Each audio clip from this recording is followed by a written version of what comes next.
All right, so now we've got Dave Dippenshitmeyer. Daubenmire? Something. Daubenmire? He's a dipshit. Okay. He's a Christian rights activist, and as Hemameta is putting it here, who believes masturbation is gay because you're having sex with yourself. I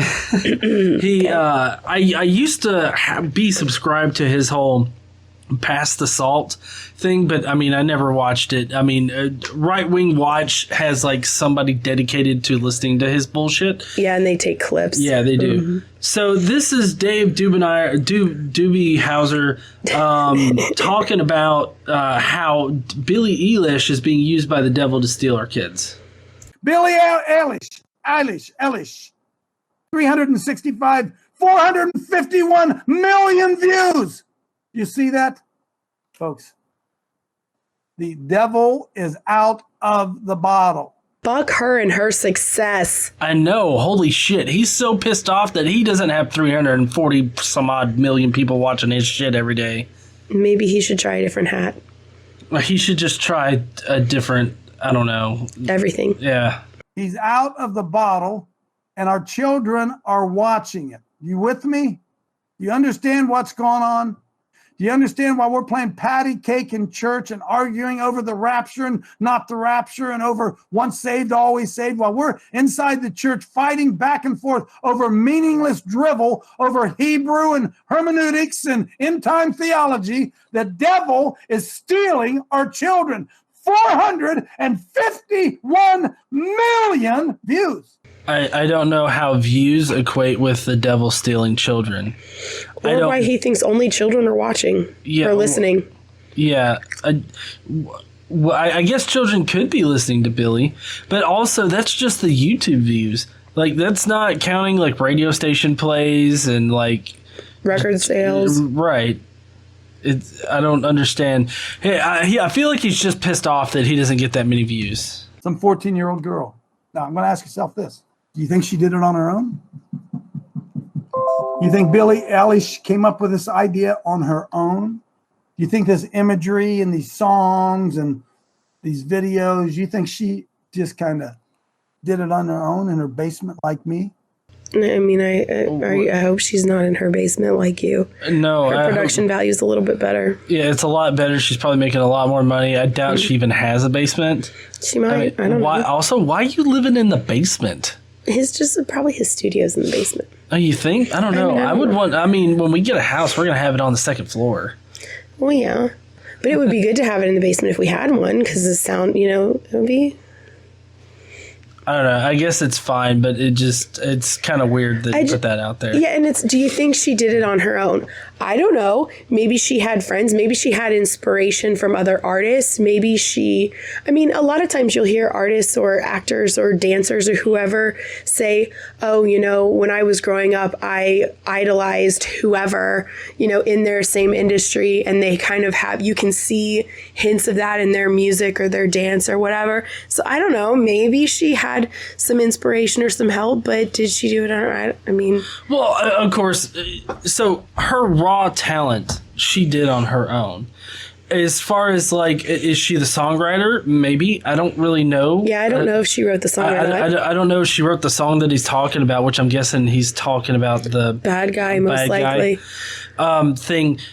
Some of her other music too, probably. Yeah, because there are songwriters out there that write songs and sell them to popular singers. Mm-hmm. And at some point, when she got big enough, like, she had to get like a manager. She'd have to get like a advertising agency. I'm sure, like a public image. Yeah, see, he doesn't need any of those things because he's him. No, yeah, he's just fucking crazy. And with a green screen, he's not on a baseball field. No. All he has to do is worry about being crazy, and that's pretty easy because he's fucking crazy. Yeah. She's got a lot more to worry about, like hair and makeup, music. For there are great forces of dark beyond what we can even imagine that is full bore after our children. If they can't abort them, they're going to drug them. If they can't drug them, they're going to vaccinate them. If they can't vaccinate them, they're going to indoctrinate them in school. If they can't indoctrinate them in school, they're going to indoctrinate them through the media. If they can't indoctrinate them through the media, they're going to take them to libraries and talk about homosex. what kind of fucking library is in your town? I don't know about you, but like when I was a kid, I spent a decent amount of time going to the library. Like, I mean, I know a lot of people don't now because we're kind of old, but like when I was younger, especially during the summer, not really during school because we had the library at the school, but the public library during summertime, I went to the library at least once a week, and no one there ever talked about homosex to me. Well, I think he's talking about the drag queen story hour thing. Oh my God. So what? They're talking about homosex or any other kind of sex. They're reading children's books. Well, yeah. But also, do you know, like at water parks, how they'll have those like giant slides that you can slide down and you go really fast? Like the really tall ones? Yeah. That is the fucking slippery slope that he just slid down. Yeah, it's weird. If you can't abort them, then you're going to vaccinate them. No, drug them. And then you're going to vaccinate them. And then you and then indoctrinate them in school into like what knowledge? Okay. And if they can't, if they can't indoctrinate them in school, they're going to indoctrinate them through the media. If they can't indoctrinate them through the media, they're going to take them to libraries and talk to them about homosex. What is the time frame for this particular individual that he's like referring to? Like this child?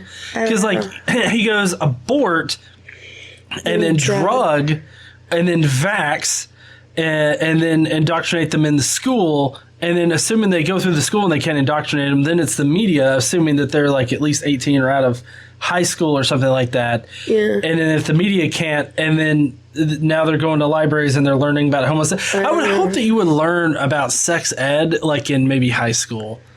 Like, I don't know. We first had like sex education kind of stuff in health class in middle school. That was the first like 6th or 7th grade. I can't remember exactly, but that's the first time I remember talking about it in health class. Folks, the assault on the American child is at an all-time fever pitch. And those of us who carry the name of Christ, we are asleep in the light, baby. So, like, you're talking about indoctrinating kids, but, like, teaching them factual things in school is not indoctrination. What you do in church with the Christ shit is. Well, right. And what he's trying to do is guilt other Christians into being asleep, being that they're lax and they're not seeing this as a potential threat that he thinks it is. When in reality, it's not a potential threat. It's a fucking song. It's a singer. It's a really good song, too. Yeah. But I mean, this reminds me so much of like the Satanism scare during like the 70s and the 80s with rock music and shit. Like it like Satanic Panic. Like it feels exactly like that, except now everybody's like, listen, we've been through this once. It was fucking stressful. We really don't give a shit now.